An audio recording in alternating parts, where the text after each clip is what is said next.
Hello everyone, welcome to another video. I'm Randy, and this is a contest entry. And it's the second one I've done today, which is why I'm still in the same shirt. But it's for Chris at Rekkid Talk, and he is celebrating 2 years in the VC. And he's got a great channel, got eclectic taste, which will be evidenced by the questions he asked for this contest. And he wanted us to keep it under 5 minutes, so might as well get right into it. His first question is to show an African record. So I'm showing the Hallelujah Chicken Run Band. This is their album Take One. It's a compilation that was put out by Analog Africa. And the group is from Zimbabwe. And there's the label right there. But it's been called Afro Pop. It's sung in Shona, which is, I guess, the major language in Zimbabwe. But a lot of fun, real danceable, even though, I don't know what they're saying in the lyrics. If you're wanting to get into some of the Analog Africa releases, I think this is a great starting point and a lot of fun. The Hallelujah Chicken Run Band. The second prompt was to show a 7-inch record, preferably with a picture sleeve. So I'm choosing Happy Ending with Joe Jackson on the A&M label. On the back you can see Joe there, and it's from the album Body and Soul. This came out in 1984. This is when he was using a little bit more jazz arrangements. And he sings this song with Elaine Caswell, that you can see her right there with Joe. Really fun song. Like I said, that's my single that I'm showing.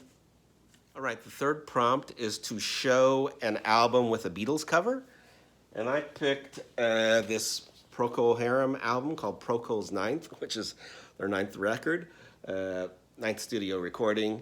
An interesting thing about this record is it's produced by Jerry Lieber and Mike Stoller, who wrote so many of those great rock and roll tunes for like the Coasters and Elvis and everyone. But on this album, which is on the Chrysalis label, they do the song 8 Days a Week. Last song on there. It's an all right version. I wish they would have, done a little more with it, but it's not bad.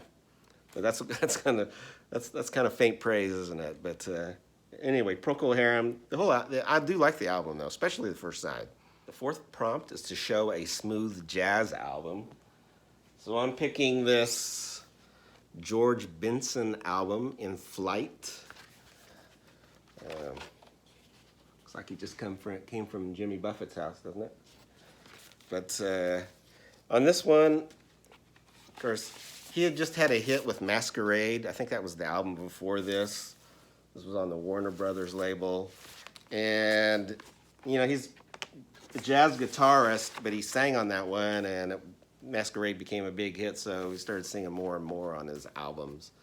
Yeah, and I think he sings on quite a few cuts on this one. I haven't listened to this in forever, but that's my smooth jazz, George Benson. And the last prompt is to show a UHQR, or a Mobile Fidelity 1-step. And I have a Mobile Fidelity 45 RPM record, and this 4th album by Bob Dylan, another side of Bob Dylan, great one.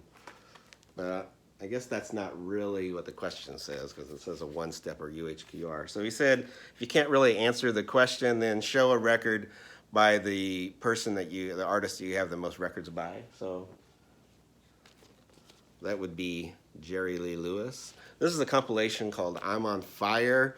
This includes a lot of his rock tunes from the early 60s before he would become more of a country artist. But yeah, Jerry Lee Lewis, that's actually who I have the most records by. So that's my entry. I hope everyone else joins in and subscribes to his channel, and hope everyone's doing well. Take care.